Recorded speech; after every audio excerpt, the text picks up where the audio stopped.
I'm a jazz aficionado and an R&B guy from the heart. And, my parents and all of us, like I was basically handcuffed to go to jazz band and play trumpet.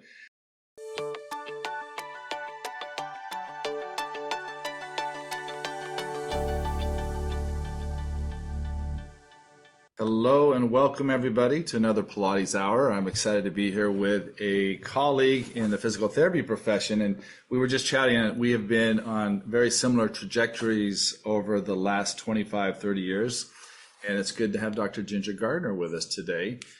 So thanks for joining us. I know we're in the middle of a sort of tropical depression and a lot of rain, and you and I both know hurricanes from our time down in Florida,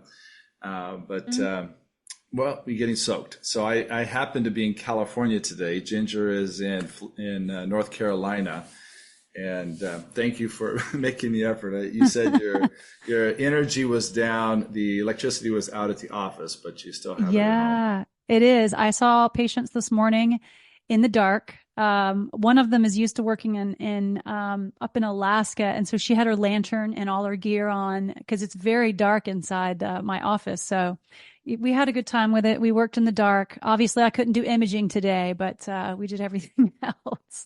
That's awesome. That's awesome. Yeah. So thank you for joining us today. We have an exciting topic, and for years, I've been interested in the idea, Ginger, of volitional contraction versus spontaneous contraction, and how we create, real neuromuscular organization and myofascial organization by alignment and load. And so somehow in there, I got tied into doing some research on the pelvic floor and looking at, hey, we're telling everybody to do 10,000 Kegels if they just had a prostate removal, and they don't know their head from their Kegel muscles, let alone, I was going to say another word, but it's not appropriate. But you start realizing that the majority of people that we're telling to do volitional contraction, just like telling somebody to do a transverse abdominal contraction, or, I always like to play with it. Like, can you contract your right piriformis volitionally for me? And they're like, I have no way. Then why would you ask somebody to contract the TA? I mean, the TA works on a subconscious level.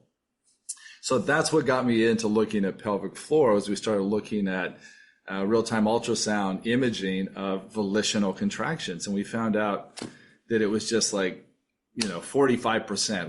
We collected data from 250 women in the first study, and we collected it. This was with Hadar Schwartz was partnered with me from Israel. So we gathered data from Israel, Brazil, Japan, and the United States.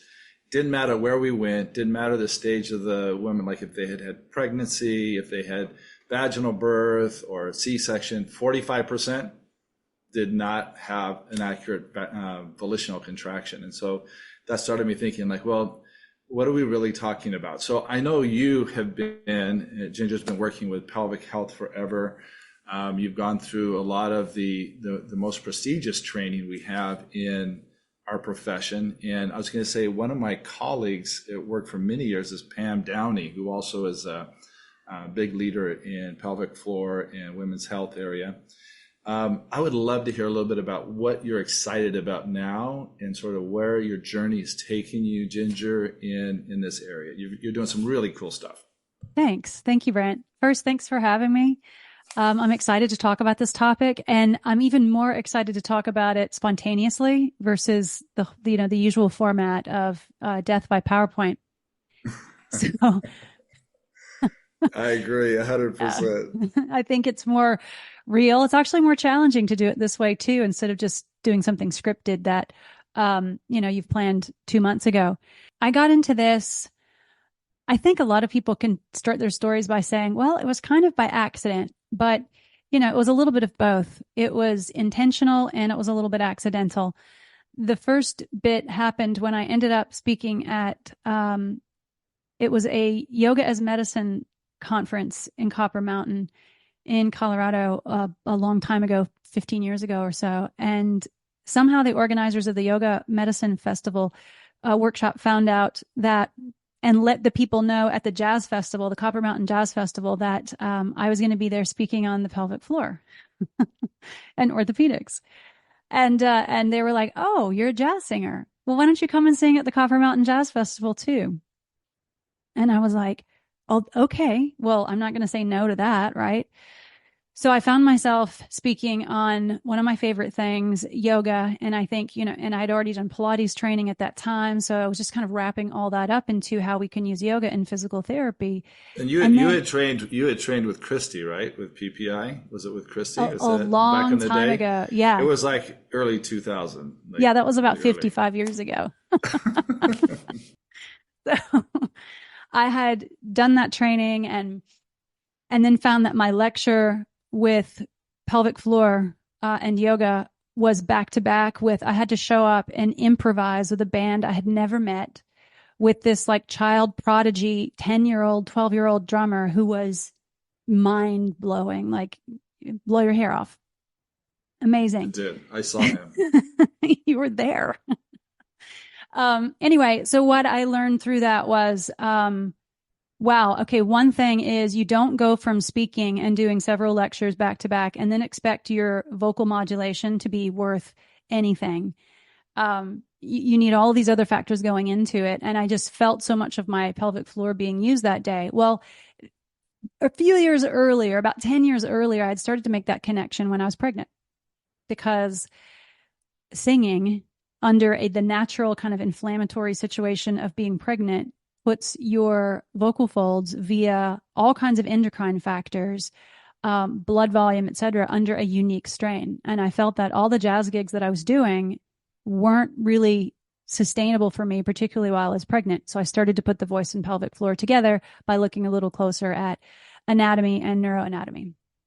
Fascinating. Now, I didn't realize that you were actually a jazz vocalist, and I'm a jazz aficionado and an R&B guy from the heart, and my parents and all of us, like I was basically handcuffed to go to jazz band and play trumpet.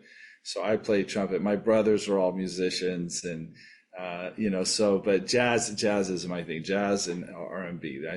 It used to be funny where my son is also a professional musician in North Carolina, Gabriel, and he runs a music label out of Carborough and is a percussionist, and so runs deep. So I didn't realize that. That's another cool thing. So I decided I was going to put my trumpet down and I was going to dance. I felt like my older brothers were much better musicians than I was, and I went down the dance route, which led me to Pilates, which led me into a lot of things we're doing. So interesting pathways. Now, tell a little bit, because I have lots of questions, and I know we're not going to get through like a third of them.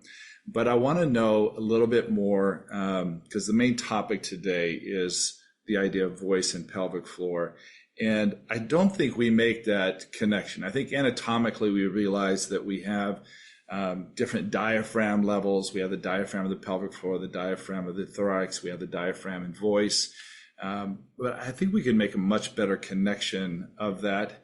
And then I really want you to go a little bit more into something you mentioned of just looking at, like today I did a lecture on here at USC of looking at pathophysiology and talking about how all systems of our body are so important. When we look at pathokinesiology, we have to understand physiology, and that it's not going to just be a neuromuscular or structural thing, that is tied into the endocrine system, into the autoimmune system, into the respiratory and circulatory and lymphatic, and how all of these play a role.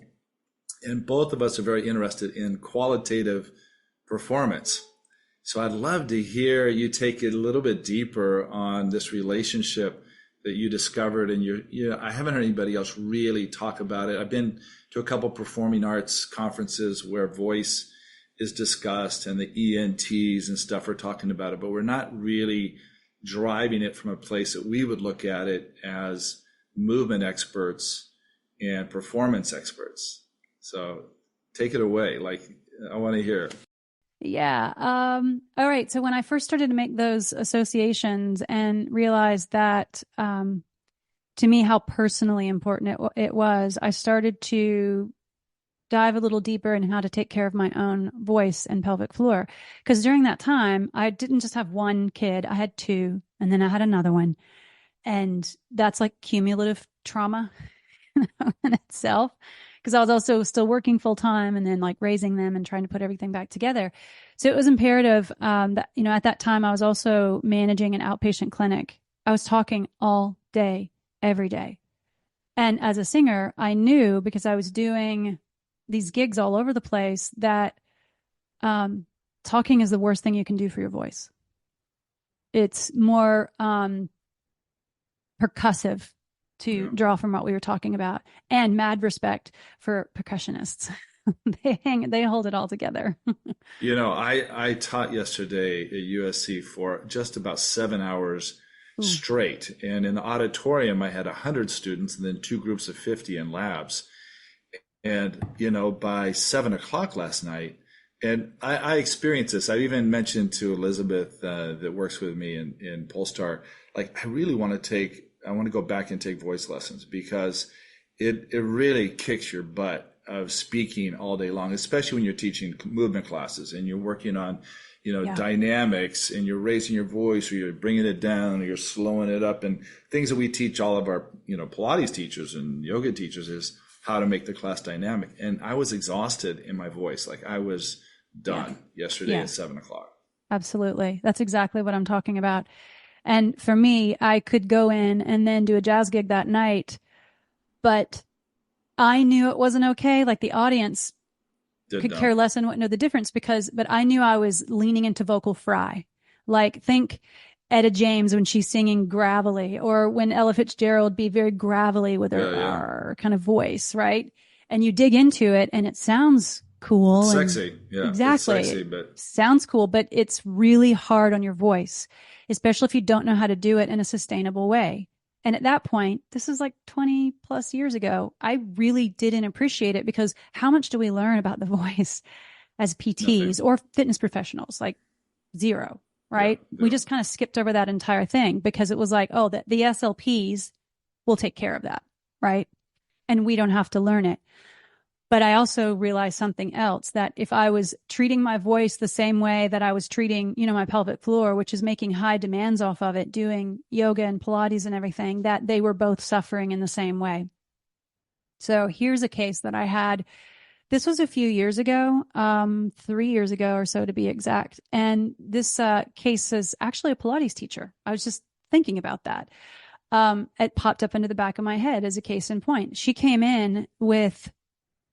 It wasn't for a voice issue. Now, because I do what I just call it V to PF, or voice to pelvic floor, people come in, musicians come in, they have that specific problem. So it's really something different than speech language pathologists would do. It's like voice physio, basically.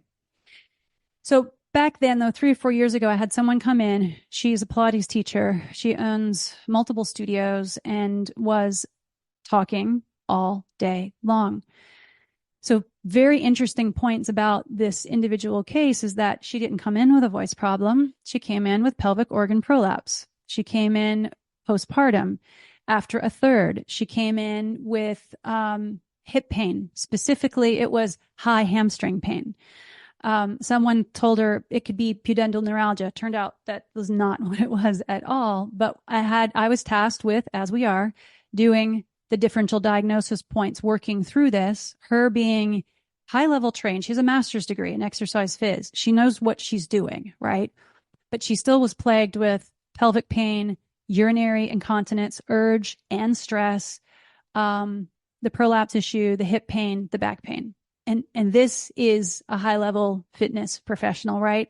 So think about the average person and what they're experiencing, because she knew what to do to be better. But there was something still missing. So she came in, sat down, told me her story. And about 10 minutes in, I was like, do you struggle with your voice? And she was like, oh my God, yes, I have laryngitis like every day of the week. She would teach for sometimes 10 hours in a row, like classes back to back, which is hard on anyone's voice. It would be hard to sustain that no matter what. But because she had, I call it like the barn door kind of analogy, because there was a barn door open in several places. She had a diastasis. She had an umbilical hernia that was actually surgically repaired twice. And after the third pregnancy, it failed again. So she still had the umbilical hernia with the diastasis. She had a pelvic organ prolapse. And she had this hip pain. I was like, okay, we've got the abdominal barn door open. We've got the pelvic floor barn door open, and she's got this voice problem. So I started doing imaging with her, and I'll ask them to do basic things, head lifts, throat clears. This particular individual, and this was a different case, but this person did the same thing. In this case of this was a voice actor, okay, but again, demonstrating the same technique, unsustainable technique, rather. When you start to see them speak, let me see where that is you'll start to see the pelvic floor jumping up and down. So let me orient you. The piece of toast you see is the bladder. And if you look at the base of the bladder, do you see how it's popping up and down? It's pretty abrupt, as they're popping up and down with that. I'm measuring the excursion of it. So D1 is at rest, and D2, I was having this person who is male actually recite Mary Had a Little Lamb.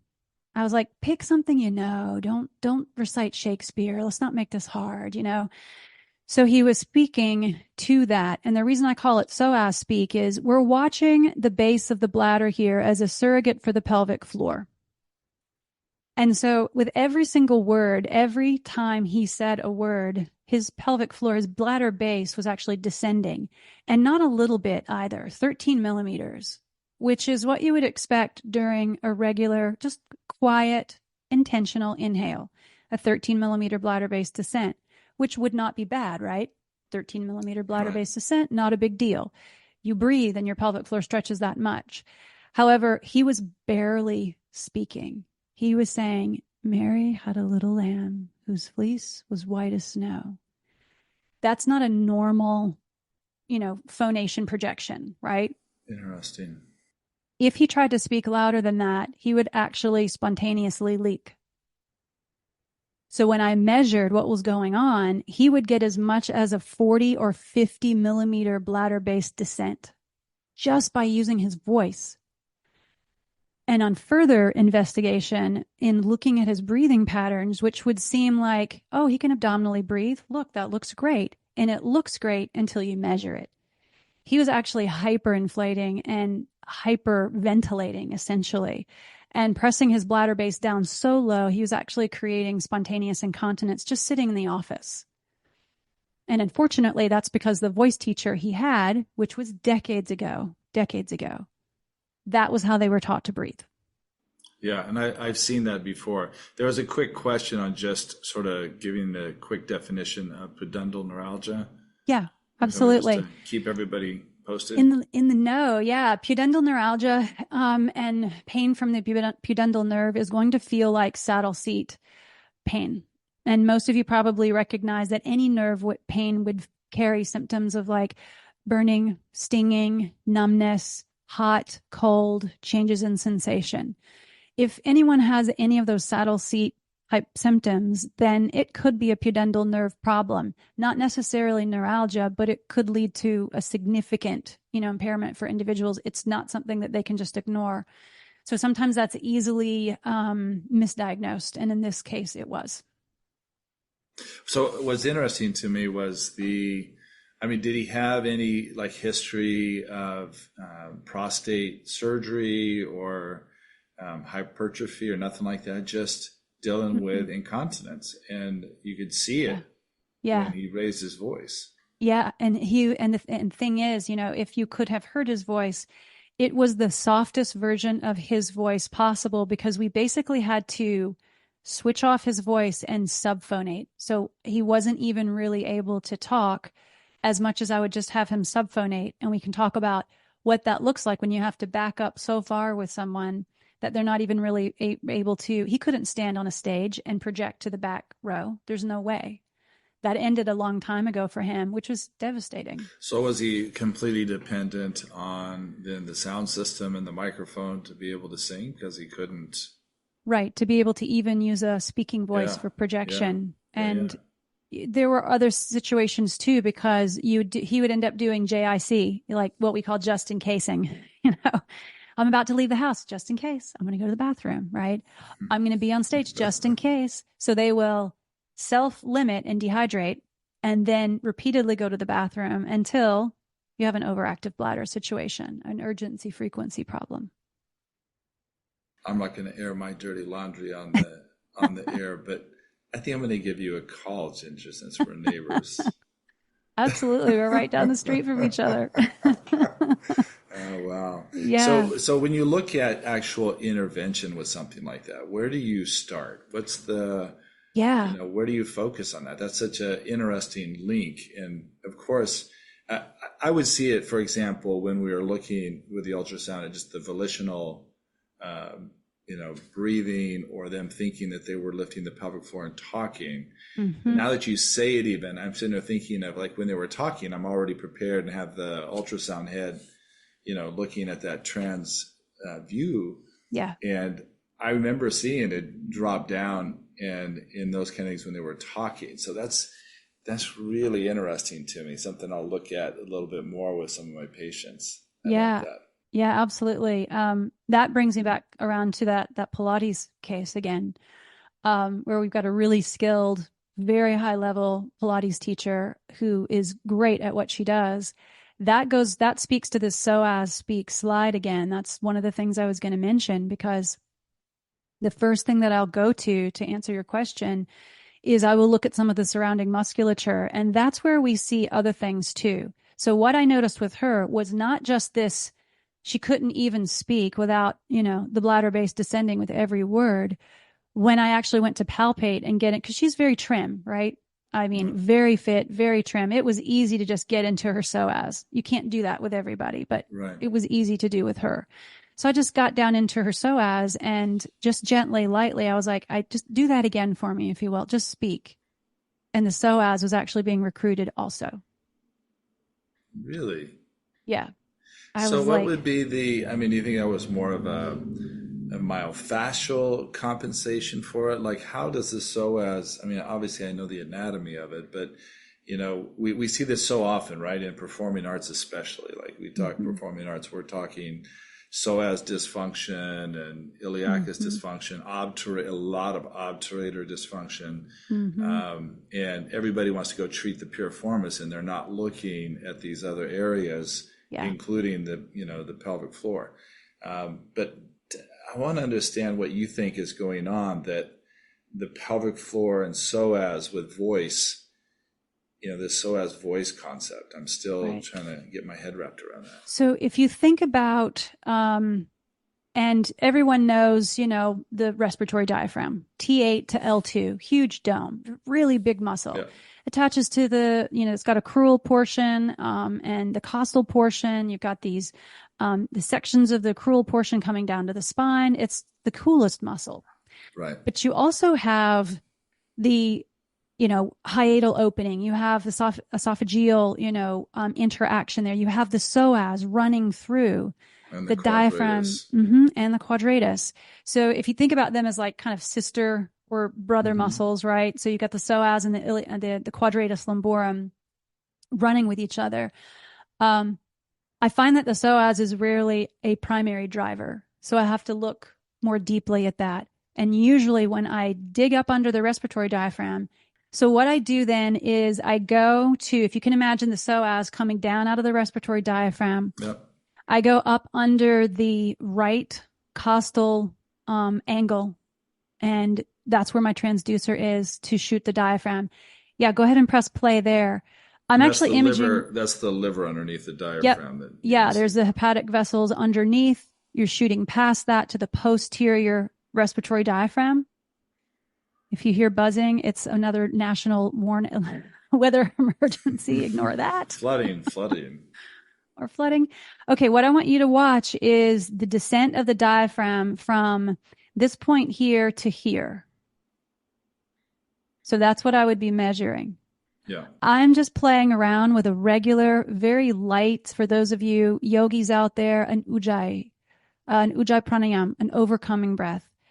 That is a slight closure of the glottis. So I'm going to create some resistance between the vocal folds. Exactly. And then take a slow inhale. So not a heavy one, but just a nice, easy, light one. I think I have about 40 millimeters of descent in the respiratory diaphragm. Yep. So you see my measurements right there? Yeah. I'm catching it. That's what you're looking for. That's what I'm measuring. And what I see in people who are really poor breathers is, to begin with, they don't have good apposition. So the shape is flat. Yeah. So if someone has allergies, asthma, COPD, pregnancy, if they're pregnant, it's going to widen the rib cage, flatten the diaphragm. You've got a completely different. Yeah, I was going to say that too, because I was looking, like when you think of the flared rib cage that we so often talk about in, Pilates and yoga and posturing of where these body parts are. And we talk about diaphragmatic breath and, the idea of a flared rib cage, you're looking at multiple issues now. And that's what I was going to say is the psoas becomes dominant in a flared rib cage and problematic typically because you're not having the other elements of intra-abdominal pressure. So the intra-abdominal pressure can't be maintained. And is that where you're sort of going with the idea of how that relationship, diaphragm, pelvic, and then the pillars in between? If the TA is not working correctly and spontaneously, you lose all of that. You lose all that. So if they already start with anterior flare, right? They're getting too much anterior flare, which we talk about a lot in Pilates. We talk about a lot in yoga and just regular ortho, PT too. So we talk a lot about that. We want the angle to be between, if you're measuring, our angle between 90 and 110 degrees, right? Exactly, with the thumbs up there. If you're already starting with that, then that's a problem. If the psoas speak, Mary Had a Little Lamb, slide before that we were looking at, he had so much anterior flare. So that was part of the problem. He was hyperinflating the abdominal cavity, which was still forcing the bladder far, down too far, but he also had no lateral costal expansion at all. And that is what was taught in old school voice. Yeah, which he would have been. Yeah. That's his prime, right? Interesting. Okay. Yeah. Interesting. So that's where he picked that up from. That's where he had learned it. Now, the Pilates instructor case had an entirely different problem. And this is where if you measured, and even if you couldn't measure, I want to get at least to the PIP joint under the costal angle. Right. If I can't reach that far, I'm not really satisfied with that, right? Under any condition. Oh, goodness. So if we go to the at-rest oblique speak, this person, this is where I'll go next. So for the Pilates case, her angle was looking good. She had good apposition. We measured it. She had a good excursion. No problem. Okay, well, that wasn't the issue. So I move away from the respiratory diaphragm. I go into the lateral abdominal wall, and then I start to look at the TA to IO ratios. So just to orient you, blue dot is the right side. So right abs here. We've got transversus abdominis at the D1 level and internal oblique, external oblique. Huge. It's huge. Yeah. Huge. It is. This should be a 1-to-2 ratio. Yeah. So like a 3-to-6 ratio would be what I'm looking for. This person came in with incredible abdominal wall pain. And she'd also been really badly medically gaslit because she'd pinged. This is another out-of-state person that came in. She'd pinged all over the place, seen a bunch of, PTs, myofascial specialists, et cetera. And while some of it could help, because myofascial release for the abdominal wall in this case might really give someone a boost, right? But it wasn't the entire picture because we had the voice and the pelvic floor really being left out. And it was just, again, siloed care. Oh, I feel myofascial restriction. Totally valid. Let's work on that, right? But we had to include the other pieces. So if we go from her not great ratios here of almost, we've got a 3-to-11 here. So then she goes to a 1-to-4 ratio. It's not getting any better at this point, and that was with a left active straight leg raise. So really simple. She's not like crossfitting and like doing an hour-long reformer class or something. She's just lifting her leg once. What happens when her abdominal wall is tired? What happens if there's myofascial restriction somewhere else? And so for her, when we look at that slide, I would have her do something it wasn't even necessarily resistive breathing. It was just like, okay, take a breath. It was entirely chest breathing. It was entirely like paradoxical breathing. And I'm not sure where she picked that up along the way, but she had all this abdominal wall pain. So we did a bunch of myofascial release. So that's why I put my transducer down. And then I put my fascial hat on, and then we just dug into that area for a while and remeasured. And she was able to get it down closer to a 1-to-2 ratio in one session, which meant we just needed to change her breathing and teach her how to do a little self-myofascial release and get it back under control. This reminds me, Ginger, we had, the study I talked about, the second version of it is we looked at voluntary contraction, breath displacement, and spontaneous load on the pelvic floor. Mm-hmm. And we had 45 subjects on that one. I presented that one at the APTA, I believe, right before COVID or during COVID year. Anyway, the interesting thing is Hadar and I had gone through and seen these 45 subjects that we did all 3 tests on, and we came up with the same numbers on the volitional, still 45%. Like it's some weird thing that I don't understand. And then the breath expansion you were talking about, just taking again deep breath, we would see that normal displacement and descending of the pelvic floor and spontaneously, elastically respond coming back up with an exhalation. And then spontaneous, doing a sit to stand, we were about 90% correct. Hadar and I found 2 of the Pilates teachers at this Pilates conference that were subjects that were negative on all 3. Like they didn't have volitional control of it. They didn't have a spontaneous descent with breath, and they didn't have a spontaneous activation with sit to stand. And when we looked at them, they had basically a contracture of their abdominal wall, particularly obliques. Mm-hmm. And they were both in their mid-20s, early 20s, never had children. But I think that, and this is a really good point for us to bring up, because we get so fixated on the aesthetic part of what we want out of Pilates and what we want out of fitness. And these girls were volitionally powerhousing all the time, right? So they are trying to hold their rib cage in nice and tight. And they were literally somewhere around 50 degrees, I think is what we measured them at in the angle. Yeah. And so we went in and I did, like 15 minutes of just myofascial release of, that whole abdominal and the contracture. And literally within 15 minutes, and it's like you said, something really important, they were positive on all 3. So they were able to do all 3 as soon as they understood that it literally is almost psychological. They had permission to allow the rib cage to expand and for their belly to expand with breath and to be able to move through that. But you bring up some really good points on this of just being able to look at that relationship. So we see these things and not to minimize the fact that the other things that this can be causing, like as you're talking, it's just going through my head of thinking like of misdiagnoses that I might have had where, we did treat psoas or we did treat these areas and not really looking at the voice component of it or the relationship. And I want to hit myself on the head a little bit because I understand that relationship intimately, but not putting it together in certain manifestations of symptomology was a piece that we're missing. Yeah. It's, I went through the same evolution, and once I started to change things, that's when I began to, we get to be better therapists every time that's why I think being a therapist is like, you've got to love lifelong learning and growth. And once I started to do that really in earnest, of course, my voice got better. My laryngitis went away. I didn't have any vocal nodules like I thought I did, which made me really lose my voice for the better part of a year and have to step back and go, gosh, I'm going to be devastated if I can never sing again. And I think a lot of performing artists are out there with the same struggles.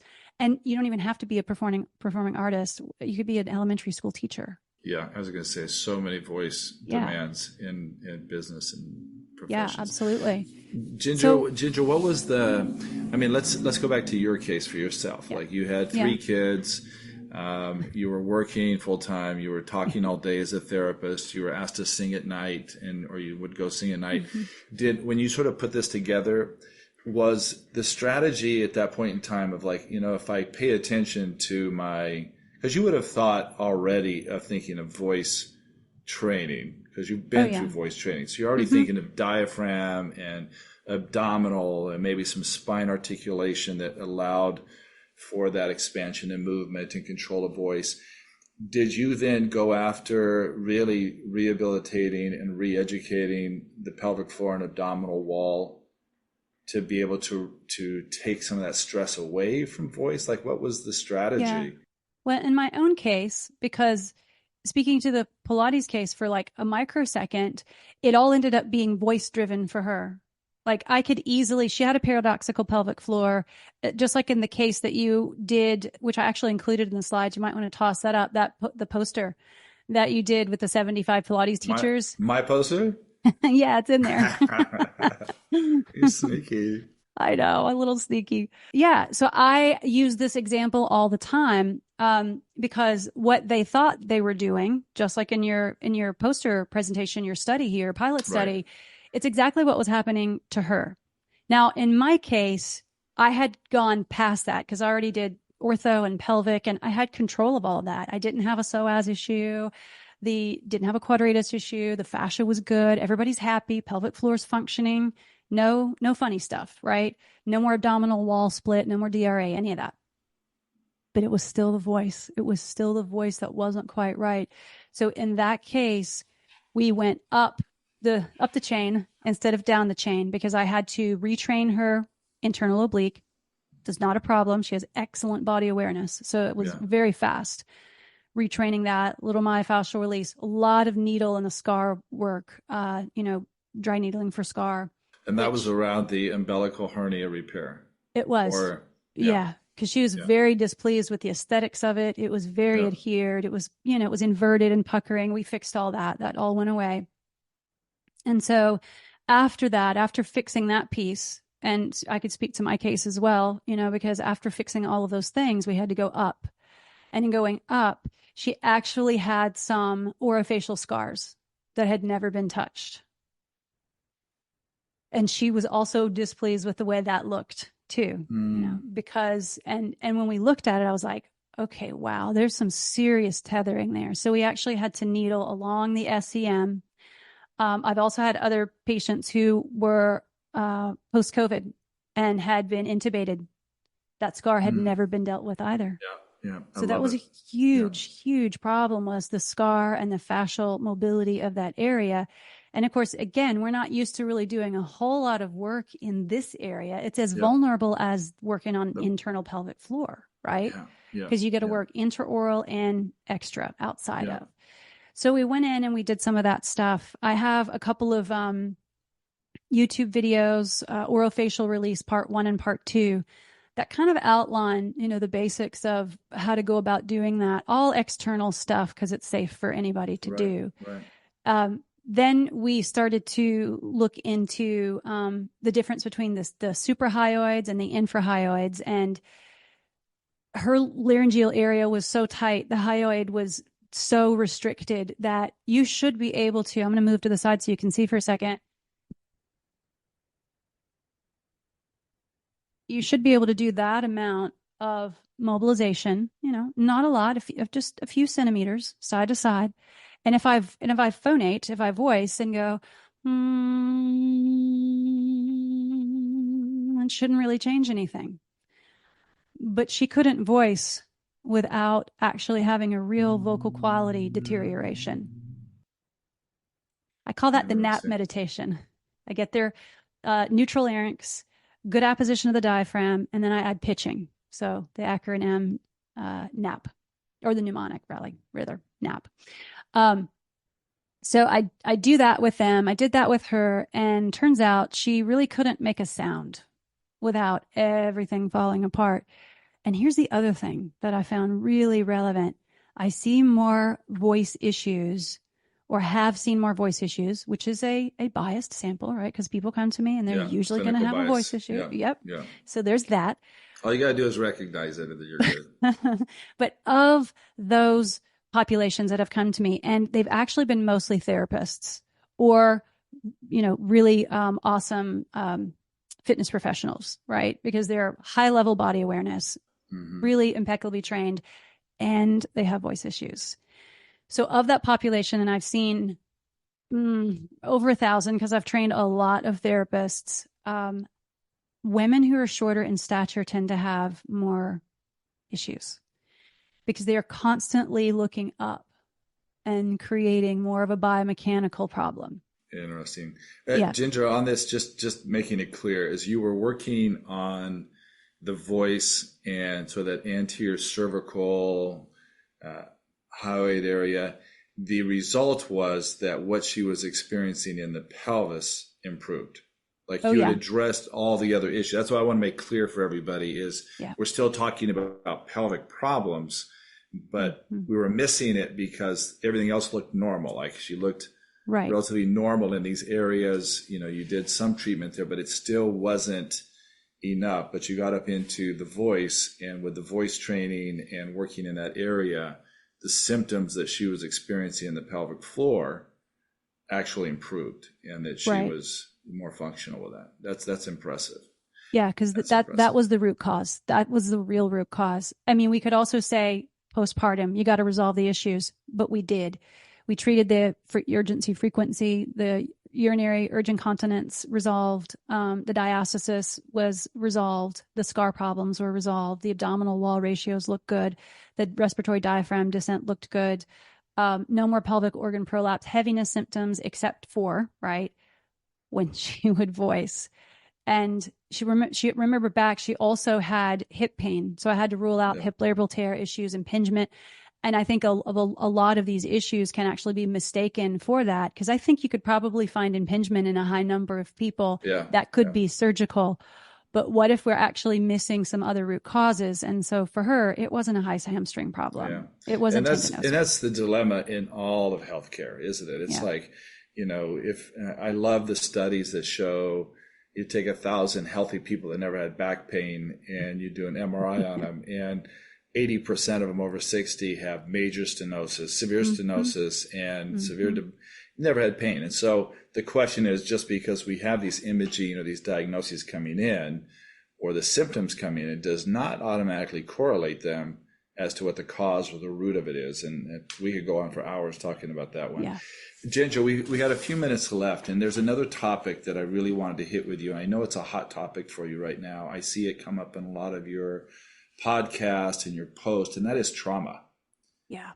And Yeah. I do want to make sure we have just a little bit of time to touch on it, because I think you're doing some really cool work in that area. And everybody, I hope, listening to this, this is far above normal level of thinking for most physical therapists and most medical practitioners. So it's an honor to have you on, Ginger, because I think that this is where I love to spend my time, is thinking and problem solving in this area and looking at the whole person and realizing that we're so multifactorial, which I'll do the plug now before we run out of time. Ginger co-authored and led the editing of a very good book, Lifestyle Medicine and Integrative and Lifestyle Medicine. And I've read a number of things in there, and there were so many things that resonated so nicely with me in just the way of thinking. And I thought there was one quote that I want to share that was in the very first page. It said, "The mind remembers only certain things. The body remembers everything. And the information it carries goes back to the beginning of existence." And that was by Sadhguru. I think that, and just listening to you talk about looking at the many factors, just with something that looks like a simple pelvic floor disorder or a hip impingement. And we're so fast that we want to put a diagnosis on it. We want to, do a treatment, and we don't take time to look at the whole person and looking at the history of that person. And that's where I wanted to go in a little bit of your work in trauma, is that, we all experience the trauma. There was another, such a good part of this part was the allostasis, and looking at, when we have too much, and allostasis are stressors that are happening. It's our body's way of just managing it normally. But when that load gets too high, the body starts going into adaptive behaviors, and this is where epigenetic changes happen. This is where disease starts manifesting. Mm-hmm. But enough trauma in the mind, body, spirit. Ginger Gardner, go. Like what's going on? What's your interest in this area? So when we are exposed to trauma, or it could be epigenetic, maybe it wasn't our trauma, maybe it was generational trauma. Yeah. Right. Yeah. And we don't even understand where it came from. But And that sound. we talk about the epigenetic going the other way, saying like, Yeah. if I improve my health, I can change my genetics that are going to be passed on to the next generation. Yeah.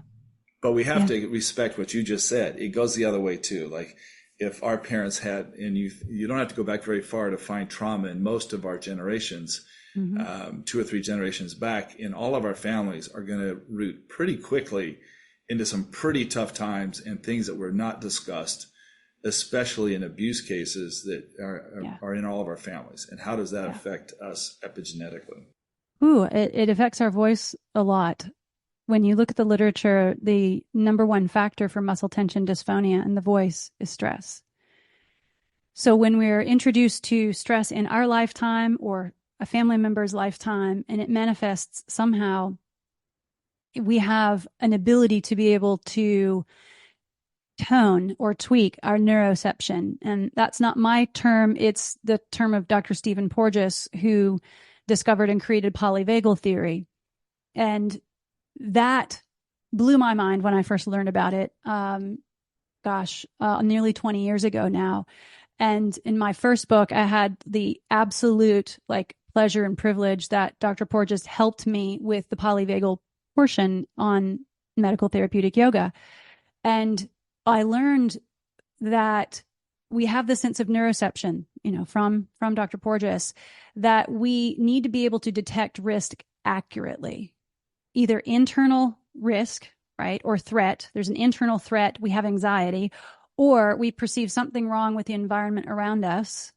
And that can either be an accurate detection or neuroception, of risk or threat, or it can be skewed. Yeah. And then that's where we begin to understand PTSD, where we really begin to, the literature on that began to emerge after Vietnam, right?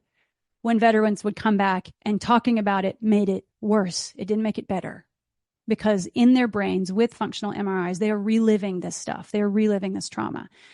And so Dr. Porges' work out of that has actually one of the central, which is why it was an absolute delight to be able to work with him and also to be able to study and learn from him, is that one of the central tenets of being able to change neuroception is sound. That's why music is medicine. And right. So my son-in-law is a music therapist, trained at NYU, and looking amazing. at, in a lot of his post studies that he's done too, of looking at things, has been very impressive of how just even, the more complex parts of music and how they resonate with our tissues and how they resonate with, just frequency and sound, and how our ears interpret it in the central nervous system. It is, it blows me away. And I think that, they're not necessarily talking the same language, but they're having the same effect, right, as what you're talking about. Right. It's why in the yoga certification for PTs and OTs that I've been doing for 20 years now, I started to include a big music component, how to listen to music, how to speak to be heard, how to speak so it's sustainable, and so that your voice is actually a therapeutic instrument too, not just the sound that we hear. This is someone I've been working with recently. She's a singer. She's also postpartum after twins. And part of the really big issue I think we have to challenge ourselves with as fitness and healthcare providers and professionals is institutional betrayal, meaning someone enters into the healthcare system or the fitness system or whatever it is, because that's kind of a sanctuary, right? You go there to be helped. And the last thing that we want is to be harmed when we are seeking sanctuary in a system that should be safeguarding us. Right. So for this individual, she had that birth trauma. She went into the system. She gave birth to twins. Afterwards, she was like, I'm having these problems. And they're like, well, just deal with it. Right. Yeah. Have a glass of wine. All the phrases, you've heard all the phrases. They're all over the place. Everybody's heard those. But she was also told this, which is also quite harmful. Well, you only had a baby. There's nothing wrong with you. What do you need? And was that said in a way of you only had a baby. like in a way of almost being sarcastic with it, of like, of course you're having this, you just had a baby? Or was it more in the tone of, hey, I've had 6 kids, get over it, you just had a baby? Like, what Right. was the, It was the what latter. matters is her interpretation is what's more Yeah. important, is how she interpreted it. It was, and it was preceded by this phrase. Well, we don't really make referrals because I mean, it was just, you just had a baby. So, meaning you only had a baby. Yes. You That's don't what I wanted to really make sure. need therapy. Like, we don't refer for that. Yeah. That's in here, like where I practice, right? That's here in North Carolina. That's not in some like far flung rural area. I'm in a 500,000 person soul city here. Yeah. And so it's still happening there. So here's what we worked on to bring this first full circle, because she came in because she had seen me talk about voice and pelvic floor. And she was like, hello, I have both. I have all the things, all the problems. And I'm smart enough to know I just got gaslit and told I didn't need therapy. And I know I do. So I'm going to go. And here she was. Again, another person with really good body awareness, because she realized her voice was kind of trashed, postpartum, and she needed some help, but didn't know what to do with it. She knew she had a diastasis, but again, had no clue what to do with that. So I didn't even see her that much. And this is the profound, I think, shift if we make that towards voice to pelvic floor treatment, that you don't need to see people for 6 months. You could see people for 2 visits. I had seen her for 1. And on the second visit, she came in, she had done the homework, which is when she left that day. The first day she came in, she could not, and again, we're here at the bladder. Now, this is harder to see because there's more adiposity here. So here's the bladder, but we got a good bladder base, really clear here. And I tried to get her to just clear the throat, just a nice, easy, light throat clear. There was way too much bladder base displacement. It was about 24. And when she did a light cough, it went down to 32 to 40 millimeters. And she's having leakage, she's having urge incontinence, she's having all the things. So she came back and she was able to, I gave her some homework. I said, all I want you to do is hiss for 8 seconds, because I'd given her that cutoff. Just like that. And because she's a musician, I said, let's keep it in 4/4 time. So I want you to go hiss. Just the hiss part, not saying it, right? For 1, 2, 3, 4. And I do my little, drum major stuff here. Because I was a marching band nerd. Me too. So, oh my gosh. There's so much to talk about here. I was looking at pictures actually. Oh yeah. I think everybody knows my mother passed away about a month ago. And so when that happens, you go through and you look at all the old pictures, right? Yeah. And so I saw pictures of me in my trumpet and my marching uniform at Valley High School in Sacramento, California. Oh my gosh. Oh my gosh. Another one. No, we're going to find a lot more, I'm sure. We are. Definitely. So what I did with her is she could do hiss for 8 seconds, but that was it. After that, she had a downward bladder base, trend, which meant the pelvic floor, the barn door was open. She wasn't really controlling the pressure management there. All I did was work with her on a little bit of Ujjayi and yoga. It was involuntary, no voluntary contraction. I'm not asking her to do a single Kegel, nothing. So none of those, just changing her breathing, changing her lateral costal expansion, and talking to her about anterior flare. So then we started the subphonation piece of hiss. And by the end of the session, which was just an hour, she got to 22 seconds of a hiss. Most people don't even exhale for 3 seconds. For her to be able to go and do that at subphonation level was incredible. So I'm really looking forward to when she comes back in a few weeks. And now we're going to add the phonation piece so she can get back to enjoying music, because there's a whole body of evidence on choral singing and how it actually improves the trauma response and the neuroception far better than mindfulness does. And I think we're going to see so much more of that. I think that the literature on sound and music, and even if you go back, you look at things that we interpreted. There's another really important point here. Things we interpret as being the intervention, and we see the results. We see people getting better with certain things, and we all try to make our own explanation of what it is that we're seeing, right? So it could be this or that, and it's like even with something we did with pelvic floor at the time we were exploring a device called the OOV. I don't know if you've seen the OOV or not, but It looks like you could look at it as either a big blue phallic thing or a big blue vagina. You can look at it either way, but it's sort of imbalanced and matches the spine. And we get our patients and clients to lay on it in supine, and it puts the pelvis up above the thorax. And so in the ultrasound, just having them lay there, all of a sudden we see the pelvic floor reaction changes completely. Oh, yeah. As you take away things like accessory breathing. We're not even asking them, right? You just laying in that position, you no longer have accessory breathing. And all of a sudden you see diaphragm and rib expansion is starting to change. But with the ultrasound, you're looking down at the pelvic floor and it's like, holy shit, look at that. Like that's changing right before my eyes. Yeah. I haven't said anything. Just send them home and let them do it. And the reason why I bring this up is because I think we're going to find out that we are such organic animals, and we've overthought a lot of things. So as we go back and look at ancient practice of Ayurveda, we look at ancient practice of Chinese medicine, we don't understand acupuncture, but it works. And what is it about it that works, right? We can hypothesize all day long. It doesn't tie into our nervous system distribution. It doesn't tie into other things. But now as we understand fascia a little bit more and fascial tubules and connections with cells and the photon transferring that's taking place, maybe we start understanding a little bit better. But isn't it interesting that a lot of trauma response neurologically is responding to sound? Mm-hmm. And we certainly feel it, like, right, if you've been in a chorus, if you have been present, even just listening to a chorus sing, quite often you'll feel yourself humming inside and sort of feeling that same energy that you might be feeling if you actually were a trained singer up on the stage. Just fascinating. I know we're out of time, Ginger. Yeah.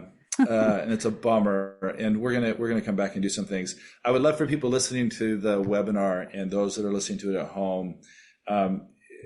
Ginger has, tons of workshops and courses and trainings, and I'm trying to bribe her to do some things for Polestar or for us to be able to collaborate on some things. But we'll be anything that you want to promote, we'll promote, and we'll put it out there on the post production.